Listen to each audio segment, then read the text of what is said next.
on one level, the economy is rocking. You know that. We continue to have good growth. We're going to have more good growth this year.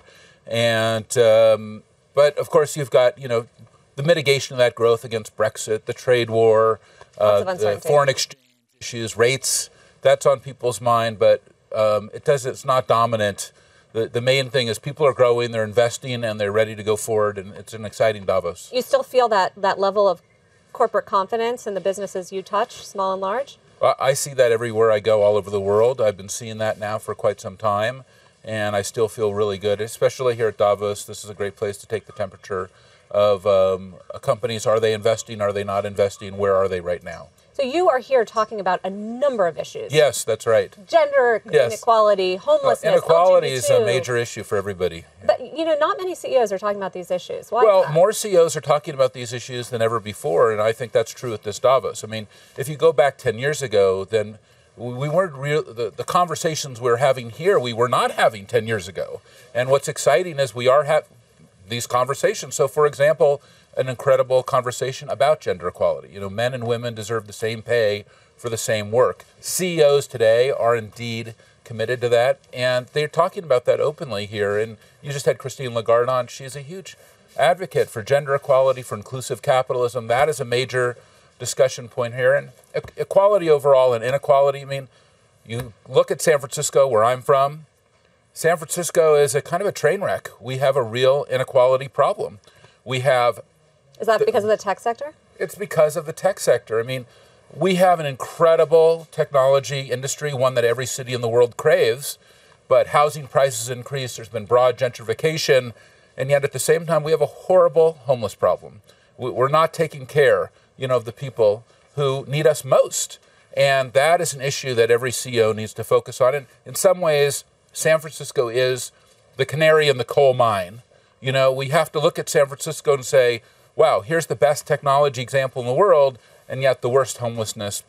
Walking down the streets is disgusting, and it has to change. And that's something that we're so deeply your effort on Prop C. I mean, you had a victory there, and you haven't been afraid. Prop C, that was a great example where, we have people who were very committed to getting that done and improving San Francisco, or kind of what we say here at Davos, improving the state of the world, but each CEO is responsible for their little part. And in our little part, San Francisco, we're committed, but not every CEO was committed, as you know. We had people who were fighting us tooth and nail, to stop it. They're just there, they need to wake up. CEOs need to wake up. Well, no, what I'm saying is that not just him, but it was CEOs in San Francisco. It's like, wake up, look at what's happening. Walk down the street. Can you see what's happening here? And we have to do something. They're kind of on their own little EPS Ambien, they're asleep. And this is an important opportunity for them to change. So you made a ton of news here last year when you compared Facebook and social media companies to the new cigarettes. And interestingly, you were way out front on that issue. Ton of backlash over the past year. It's a huge Where backlash. does this go in 2019? Well, you're going to see more of the same. I mean, we're navigating through a crisis of trust.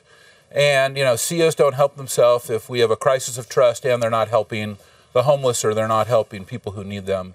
And certainly if they're abusing their product or abusing the data that they're collecting, I mean, those CEOs need to also wake up, and they need to realize that they can't do that anymore. This is a new day. And I'm glad there's so many government officials now. Business models, though. They're profit machines. Fine. They should change their business model, but you cannot continue to do these terrible things to the world with your technology. And you're going to see more of that as AI gets further unleashed. You're getting this next wave of artificial intelligence. So the techlash could get amplified if CEOs don't make change now. They need to wake up. Dangers of AI. I know you really want to talk about this. You've got the new Time magazine special issue. We do have the new Time magazine. Thank you for mentioning it, Sarah. But you're not involved in it at all, right? Even though you're... Well, I'm the chairman, co-chairman. This has your name all over it. I'm the co-chairman. And look, I think this is important to provide some trusted guidance to humanity on some of these most important issues. As you can see right here, the headline is Your Move Humans, and it's a robot on the cover playing chess with the founder here of the World Economic Forum, Klaus Schwab, because that's what's happening. Robots and AI are taking our jobs. You come to San Francisco, you're going to see a grocery store. There's no cashiers in the grocery store. You just walk in, you walk out. So finally, I mean, all of this, what you're talking about, AI, digital privacy, it needs regulation. It needs government. But we're in a shutdown now of record proportions. Yeah. How are we going to get anything from the government on this front?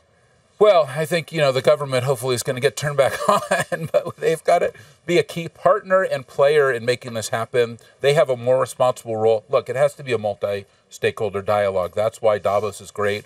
The government, business, social leaders, NGO leaders, everybody has to work together today. We have a lot of challenges in the world. Look at the environment.